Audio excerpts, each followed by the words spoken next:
ഇത്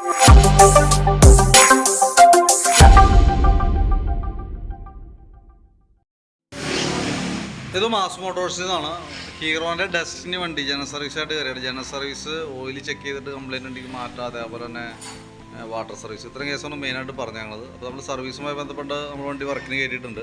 അതിൻ്റെ ബാക്ക് ബ്രേക്കൊക്കെ നമ്മൾ ചെക്ക് ചെയ്യാനും ക്ലീൻ ചെയ്യാനൊക്കെ ആയിട്ട് അയച്ചിട്ടുണ്ട്. ബ്രേക്ക് ലൈൻഡർ നമ്മൾ കിടക്കുന്നത് കമ്പനി ലൈൻഡർ അല്ല, ഡ്യൂപ്ലിക്കേറ്റ് ആണ്. പക്ഷേ എന്നാൽ പോലും നമുക്ക് ഉപയോഗിക്കാനുണ്ട്. അപ്പോൾ നമുക്ക് ബ്രേക്ക് ക്യാമൊക്കെ ഒന്ന് അഴിച്ച് ഗ്രീസ് ചെയ്തതിന് ശേഷം ഒന്ന് ഉറച്ച് ക്ലീനാക്കി നമുക്ക് റീസെറ്റ് ചെയ്യാം കേട്ടോ. ബാക്ക് ടയർ അത്യാവശ്യം കണ്ടീഷനുണ്ട് ഉപയോഗിക്കാനായിട്ട്. ഹബിന് പറയത്തൊക്കെ കംപ്ലയിൻസ് ഉണ്ട്. അപ്പോൾ അതൊക്കെ ഒന്ന് ക്ലീൻ ചെയ്തതിന് ശേഷം നമുക്ക് ബ്രേക്ക് ക്യാമൊക്കെ ഒന്ന് അഴിച്ച് ഗ്രീസ് ചെയ്തിട്ട് നമുക്ക് റീസെറ്റ് ആക്കാം. പിന്നെ നമ്മളതിൻ്റെ എയർ ഫിൽറ്ററിൻ്റെ ഭാഗം നമ്മൾ അഴിച്ചൊന്ന് ചെക്ക് ചെയ്യുന്നുണ്ട്. എയർ ഫിൽറ്റർ ചെക്ക് ചെയ്യുന്ന സമയത്ത് നോക്കിയാൽ ഫുള്ള് ബ്ലോക്കാണ് കേട്ടോ. മൊത്തം പൊടി കയറി നല്ല രീതിയിൽ ബ്ലോക്കായിരിക്കാം. അപ്പോൾ എയർ ഫിൽറ്റർ നോക്കിയിട്ട് നമുക്ക് മാറ്റിയിടണതാണ് നല്ലത് കേട്ടോ. പിന്നെ നമ്മളതിൻ്റെ ക്ലച്ചിൻ്റെ ഭാഗം നമ്മൾ അഴിക്കുന്നുണ്ട്. ക്ലച്ച് ഭാഗം അഴിച്ച് നമ്മളതിൻ്റെ ബെൽറ്റിൻ്റെ കണ്ടീഷൻ നോക്കാനുണ്ട്, ക്ലച്ച് ഗ്രീസ് ചെയ്യാനുണ്ട്. അതിനൊക്കെ വേണ്ടിയിട്ട് അഴിച്ചാനാണ് നമ്മൾ. ബെൽറ്റ് നമുക്ക് നോക്കുമ്പോൾ കമ്പനി ബെൽറ്റാണ്, ഹീറോൻ്റെ ഒറിജിനൽ ബെൽറ്റ് തന്നെ കിടക്കുന്നത്. പുതിയ ബെൽറ്റാണ്, വലിയ പഴക്കമായിട്ടില്ല. നമുക്ക് അതേപോലെ തന്നെ അതിൻ്റെ variator body, boss driver, roller അതൊക്കെ നമ്മൾ ചെക്ക് ചെയ്യണം. വേരിയേറ്റർ ബോഡിയൊക്കെ പുതിയ വേരിയേറ്റർ ബോഡിയാണ്. ഒന്ന് എയർ അടിച്ചൊക്കെ ഒന്ന് ക്ലീൻ ആക്കിയാൽ മതി. ഇതിനകത്ത് നമുക്ക് വേരിയേറ്റർ ബോഡിയുടെ ഈ സപ്പോർട്ടിംഗ് പ്ലേറ്റ് ഉണ്ട്. ഈ പീ സ്ലൈഡ് തന്നെ ഈ പ്ലേറ്റ് ഇതുമ്പോൾ നോക്കുമ്പോൾ ലൂസാണ്, പക്ഷെ നമുക്ക് ഊരി കിട്ടില്ല. ശരിക്കും പറഞ്ഞാൽ അത് അവിടെ ഒരു ചട വീണ് നിൽക്കുകയാണ് കേട്ടോ. അത് തൽക്കാലം നേരെ കുഴപ്പമൊന്നുമില്ല, നമുക്ക് അങ്ങനെ തന്നെ റീസെറ്റ് ചെയ്യാം. പക്ഷെ അങ്ങനെ ഒരു കംപ്ലയിൻറ്റ് നിലവിലുണ്ട്. ഈ പ്ലേറ്റ് നമ്മളിപ്പോൾ വിലപ്പെട്ട് അഴിച്ചെടുത്താലും ഐറ്റം അവൈലബിൾ അല്ല മാറ്റാനായിട്ട്. അപ്പോൾ അങ്ങനെ ഒരു കംപ്ലയിൻറ്റ് ഉണ്ട് നിലവിൽ.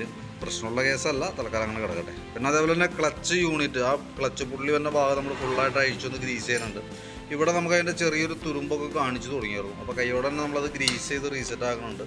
ക്ലച്ച് വെയിറ്റ് അടങ്ങുന്ന യൂണിറ്റാണ്, ക്ലച്ച് വെയിറ്റ് ആണത്. ഒന്ന് ക്ലീൻ ചെയ്തിട്ട് ആ പിന്നുമ്പൊക്കെ ചെറിയൊരു ടൈറ്റ് കാണിച്ചു തുടങ്ങിയായിരുന്നു. അപ്പോൾ അതൊക്കെ ഒന്ന് അഴിച്ച് ഗ്രീസ് ചെയ്ത് നമ്മൾ റീസെറ്റ് ചെയ്യുന്നുണ്ട്.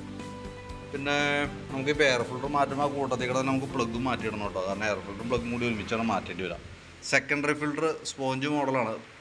ഇതിവിടെയൊക്കെ ഇങ്ങനെ പൊളിഞ്ഞ രീതിയിലൊക്കെ ആയി തുടങ്ങിയിട്ടുണ്ട്. അപ്പോൾ അതും കൂടി ഒന്ന് മാറ്റിയിട്ടേക്കാം. പിന്നെ വാട്ടർ സർവീസ് നമുക്ക് പറഞ്ഞിട്ടുണ്ട്. നിലവിൽ ബോഡി വാഷിംഗ് ആയിട്ടുള്ള രീതിയിലാണ് വാട്ടർ സർവീസ് പറഞ്ഞത്. അപ്പോൾ നിലവിൽ ഇതിൻ്റെ ഉള്ളിലൊക്കെ നോക്കിക്കഴിഞ്ഞാലേ എൻ്റെ ഉള്ളിലൊക്കെ അത്യാവശ്യം നല്ല രീതിയിൽ തന്നെ ചെളിയുണ്ട്. അപ്പോൾ ബോഡി കയറ്റിനേക്കാളും ഒന്ന് വാഷ് ചെയ്താൽ നന്നായിരിക്കും. കാരണം എന്ന് വെച്ച് കഴിഞ്ഞാൽ നമ്മൾ ഇതേപോലെയൊക്കെ അഴിക്കുമ്പോഴാണ് അതിൻ്റെ ഉള്ളിൽ കാണുന്ന ഈ ചെളിയുടെ പ്രശ്നങ്ങൾ നമുക്ക് കാണാൻ പറ്റുള്ളൂ. അപ്പോൾ അത് കൈയോടെ അത് ക്ലീൻ ചെയ്ത് പോവുകയാണെങ്കിൽ നല്ലതാണ്. വാട്ടർ സർവീസ് എന്ന് പറയുമ്പോൾ നമുക്ക് ബോഡി വാഷിങ് 150 രൂപയാണെന്നുണ്ടെങ്കിൽ ഇതേപോലെ അഴിച്ച് കഴിയുമ്പോൾ 300 കൊടുക്കേണ്ടി വരും. അതാണ് വ്യത്യാസം, നേരെ ഡബിളാണ്. കാരണം എന്ന് വെച്ചാൽ അതിൻ്റെ ഉള്ളൊക്കെ ഒന്ന് ക്ലിയർ ചെയ്ത് കിട്ടും. ചെയ്താൽ നല്ലതാണ്. ജസ്റ്റ് ഒന്ന് സജഷൻ പറഞ്ഞു എന്നുള്ളൂ കേട്ടോ, നോക്കിയിട്ട് പറഞ്ഞാൽ. പിന്നെ ഫ്രണ്ട് ഭാഗത്തേക്ക് വരുമ്പോഴത്തേക്കും ഫ്രണ്ട് ബ്രേക്കൊക്കെ നമ്മൾ ചെക്ക് ചെയ്യാൻ വേണ്ടി അയച്ചാൽ 2 ബ്രേക്കിൻ്റെ കേബിളും ഔട്ടർ വലിഞ്ഞിരിക്കുന്നതാണ്. ഇവിടെയാണ് ഈ ഔട്ടർ പൊട്ടിയേക്കാണ്. ഇതും പൊട്ടൽ തുടങ്ങിയിട്ടുണ്ട്, വലിച്ചിലും വന്നിട്ടുണ്ട്. അപ്പോൾ ഈ 2 ബ്രേക്ക് കേബിൾ മാറ്റിയിട്ട് റീസെറ്റ് ചെയ്യാം. കാരണം അതല്ലെങ്കിൽ നമ്മൾ ബ്രേക്ക് ഇല്ലാത്തൊരു കണ്ടീഷനിൽ വീണ്ടും നമ്മൾ കയറ്റേണ്ടതായിട്ട് വരും. കാരണം ബ്രേക്ക് കയറി ജാമാവാൻ തുടങ്ങും ഫ്രണ്ടിലത്തെ. അത് കൈയോടെ മാറ്റിയിടണമാണ് നല്ലത്. ഞാൻ എസ്റ്റിമേറ്റ് ഇടുമ്പോൾ അതും കൂടി ഉൾപ്പെടുത്തിയിട്ടുള്ള എസ്റ്റിമേറ്റ് പറയാം. പിന്നെ ഫ്രണ്ട് ടയറൊക്കെ അത്യാവശ്യം ഉണ്ട്. ഫ്രണ്ട് ബ്രേക്ക് നമ്മളൊന്ന് അഴിച്ച് ക്ലീൻ ചെയ്തിട്ട് ക്യാമൊക്കെ ഒന്ന് അഴിച്ച് ഗ്രീസ് ചെയ്യും കേട്ടോ. നമ്മൾ ബാക്ക് വീൽ അഴിച്ച് നിർത്തിയതാണ്. അതിന് ശേഷം നമ്മൾ ഇതുകൂടി ഒന്ന് ക്ലീൻ ചെയ്ത് നമുക്ക് റീസെറ്റ് ആക്കി എടുക്കാം. ബാറ്ററി നമുക്കിത് ഇരിക്കുന്നത് 2024 മോഡൽ ബാറ്ററിയാണ് കേട്ടോ. ആമറോണിൻ്റെ ബാറ്ററിയാണ്. 12 വോൾട്ട് 5 ആമ്പയർ വരുന്ന ബാറ്ററിയാണ് ഇത് ഇരിക്കുന്നത്. ഞാനതിൻ്റെ വോൾട്ട് നോക്കുമ്പോൾ 13 വോൾട്ട് വരെ നമുക്ക് കിട്ടുന്നുണ്ട്. പുതിയ ബാറ്ററിയാണ്, വാറണ്ടിയിലുള്ളതാണ്. എന്നാൽ പോലും ജസ്റ്റ് ഒന്ന് ചെക്ക് ചെയ്യണമെന്നുള്ളൂ കേട്ടോ. ടെസ്റ്റ് ചെയ്യുന്ന സമയത്തും ഓക്കെ ആയിട്ട് തന്നെ കാണിക്കുന്നത്, വേറെ കംപ്ലയിൻ്റ് ആയിട്ടൊന്നുമില്ല. പിന്നെ അതിൻ്റെ അത്യാവശ്യം ബോഡി പാർട്സൊക്കെ എല്ലാം തന്നെ ഒട്ടുമിക്ക പാർട്സുകളും ഡാമേജാണ്. പൊട്ടിയേക്കാണ്. ഈ സൈഡൊക്കെ പൊട്ടിയിരിക്കും, ദീപാവം പൊട്ടിയിട്ടുണ്ട്. ആ സൈഡ് അപ്പുറത്തെ സൈഡ് ഇന്നർ കവറിൻ്റെ ഈ പോർഷനൊക്കെ പൊട്ടിയിട്ടുണ്ട്, ദീപാവം എവിടെയൊക്കെ പൊട്ടിയിട്ടുണ്ട്. അതിൻ്റെ ഒരു ചെറിയ ജെർക്കിങ്ങൊക്കെ വണ്ടി ഓടിക്കുമ്പോൾ കിട്ടുന്നുണ്ട്. ചെറുതല്ല, അത്യാവശ്യം തിരക്കില്ലാത്തൊരു ജെർക്കിങ്ങൊക്കെ ഉണ്ട്.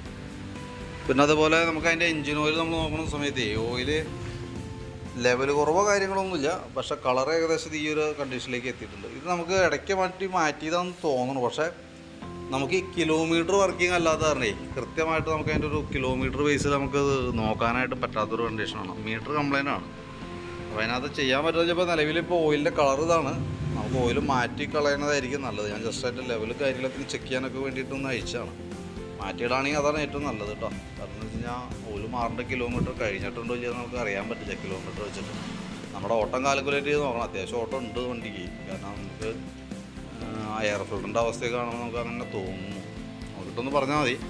ഹെഡ്ലൈറ്റിൻ്റെ ഒരു പോയിൻ്റ് പോയിട്ടുണ്ട്, ഹെഡ്ലൈറ്റ് ബൾബ് ഒരു പോയിൻ്റ് തെളിയുന്നുള്ളൂ. അപ്പോൾ അത് കൂട്ടത്തിലൊന്നും ഉൾപ്പെടുത്തിയേക്കാം. അപ്പോൾ ഞാനതിൻ്റെ ഏകദേശം ഒരു എസ്റ്റിമേറ്റ് നമുക്ക് എൻജിൻ ഓയിലും അതേപോലെ തന്നെ ഫ്രണ്ട് ബ്രേക്കിൻ്റെ കേബിള് 2 കേബിളുകൾ, അതേപോലെ air filter plug, secondary filter, ഇതെല്ലാം ഉൾപ്പെടുത്തിയിട്ടുള്ള ഏകദേശം ഒരു എസ്റ്റിമേറ്റ് നോക്കിയിട്ട് അതിൻ്റെ ഡീറ്റെയിൽസ് ഒന്ന് പറഞ്ഞേക്കാം കേട്ടോ. വാട്സപ്പിലേക്ക് ഇട്ടേക്കാം. നോക്കിയിട്ടൊന്ന് റിപ്ലൈ ഉണ്ടായി, വീഡിയോ കണ്ടു കഴിയുമ്പോൾ തന്നെ വാട്സാപ്പിൽ തന്നെ ഒന്ന് റിപ്ലൈ ഇട്ടാലും മതി. അതല്ലെങ്കിൽ വിളിക്കണമെങ്കിൽ കോൺടാക്ട് നമ്പർ വാട്സാപ്പിൽ ഉണ്ടാവും. അപ്പോൾ നോക്കിയിട്ട് ഒന്ന് ഡയറക്റ്റ് വിളിക്കണമെങ്കിൽ വിളിക്കാം, കുഴപ്പമില്ല. എന്തായാലും വർക്ക് കംപ്ലീറ്റ് ആകുമ്പോഴത്തേക്ക് ഏകദേശം ഒരു 5:30-6 മണിയൊക്കെ ആവും കേട്ടോ തീരുമ്പോഴത്തേക്കും. വാട്ടർ സർവീസ് ഞാൻ ഓപ്പണായിട്ട് അഴിച്ചുള്ള രീതിയിലുള്ള എസ്റ്റിമേറ്റാണ് ഇടണതിനകത്ത്. നോക്കിയിട്ടൊന്ന് പറഞ്ഞാൽ മതി, നമുക്ക് എങ്ങനെ വേണ്ടതെന്ന് വെച്ചാൽ രീതിയിൽ ചെയ്യാം. ഞാനിപ്പോൾ കാരണം അഴുക്ക് കണ്ടതുകൊണ്ട് ജസ്റ്റ് ഒന്ന് പറഞ്ഞു എന്നുള്ളൂ. കാരണം ഇതിൻ്റെ ഉള്ളിലൊക്കെ ഉണ്ടല്ലോ, പെട്രോൾ ടോപ്പൊക്കെ ഇരിക്കുന്നത് ശരിക്കും ചെളിയുടെ ഉള്ളിലാണ്. ചെയ്തു പോയാൽ നല്ലതാണ്. ഓക്കെ, ഞാൻ ഡീറ്റെയിൽസ് വാട്സാപ്പിലേക്ക് ഇട്ടേക്കാം. വീഡിയോ കണ്ടുമ്പോൾ നോക്കിയിട്ടൊന്ന് റിപ്ലൈ ഇട്ടേ.